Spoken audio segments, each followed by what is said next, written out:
بسم اللہ الرحمن الرحیم۔ السلام علیکم خواتین و حضرات، ویلکم بیک آور چینل۔ آج ہم آپ کو چھوٹے بچوں میں شوگر کے مرض سے نجات کے لیے ایک زبردست نسخہ بتائیں گے۔ تو اگر آپ نے ابھی تک ہمارا چینل سبسکرائب نہیں کیا تو ابھی ہمارے چینل کو سبسکرائب کریں تاکہ ہمارے چینل کی ہر نئی ویڈیو آپ تک پہنچتی رہے۔ ویڈیو اچھی لگے تو اسے لائک اور شیئر ضرور کریں۔ ناظرین کرام، شوگر کا اگر بغور جائزہ لیا جائے تو یہ کسی ایک مرض کا نام نہیں ہے بلکہ بہت سے امراض کے مجموعے کا نام ہے۔ شوگر کے حوالے سے عام خیال یہی ہے کہ یہ کسی انسان پر حملہ آور تب ہوتی ہے جب اس کا لبلبا اپنا کام کرنا چھوڑ دیتا ہے، لیکن اس کے برعکس ہمارا تجربہ، مشاہدہ اور تحقیق یہ ہے کہ بدن انسانی میں بہت سے دیگر نظاموں کے ساتھ ساتھ ایک اینڈوکرائن سسٹم، جس کو بے نالی غدود کا نظام کہتے ہیں، اپنی پوری اہمیت، ضرورت اور کارکردگی کے ساتھ ہر بدن میں موجود ہوتا ہے۔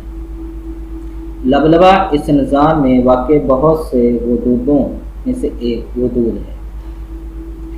اس نظام میں شامل غدود کی دیگر جسمانی اعضاء پر برتری کے لیے یہی کافی ہے کہ یہ ایسے ہارمونز کی افزائش کرتے ہیں جو انسانی جسم کی لازمی ضرورت ہیں اور ڈائریکٹ خون میں شامل ہوتے ہیں۔ لبلبا شوگر کے مرض میں بالواسطہ یا بلا واسطہ اہم کردار ادا کرتا ہے۔ چھوٹے بچوں میں یہ غدود ٹھیک طرح اپنا کام نہیں کرتی یا بالکل ہی نکارہ ہو جاتی ہے، جس وجہ سے بچوں کو شوگر جیسی بیماری کا سامنا کرنا پڑتا ہے۔ بچوں میں شوگر کے مرض کے خاتمہ کے لیے ایک زبردست نسخہ ہے جو آپ کو بتا رہے ہیں۔ اس کے ذریعے آپ بچوں میں شوگر کے مرض کا علاج کر سکتے ہیں۔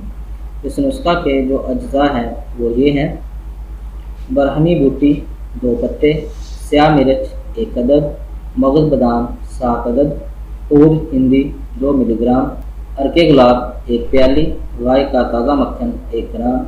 یہ آپ کے نسخہ کے اجزاء ہیں۔ اس کو بنانے کا طریقہ یہ ہے کہ رات کو سونے سے پہلے عرق گلاب میں برہمی بوٹی، سیاہ مرچ، مغز بادام اور عود ہندی کو بھگو دیں۔ صبح کو ان تمام اشیاء کو ایک سرتائی کی طرح گوٹا لگائیں اور گائے کا تازہ مکھن شامل کر کے بچے کو نہار میں پلا دیا کریں۔ اس کے لگاتار 2 ہفتوں کے استعمال سے ہی شوگر کے مرض میں افاقہ ہوگا۔ اس کے ساتھ ساتھ چینی اور چینی سے بنی ہوئی مصنوعات، چاول، چکنائیاں، بازاری مٹھائیاں، کولا، مشروبات، بیکری مصنوعات اور زیادہ مٹھاس کے حامل جو پھل ہیں جیسے تربوز، کھجور اور کیلا وغیرہ بچوں کو نہ کھلائیں۔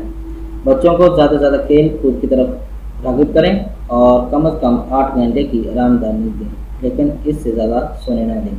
تو اگر اس نسخہ میں سے آپ کو کسی چیز کی سمجھ نہ آئی ہو تو کمنٹ ضرور کریں، انشاءاللہ آپ کو ضرور جواب دیں گے۔ امید ہے کہ آپ کو ہماری یہ ویڈیو پسند آئی ہوگی۔ ہماری اس ویڈیو کو دیکھنے کا شکریہ۔ ہمارے چینل کو لائک اور سبسکرائب ضرور کریں۔ اللہ حافظ۔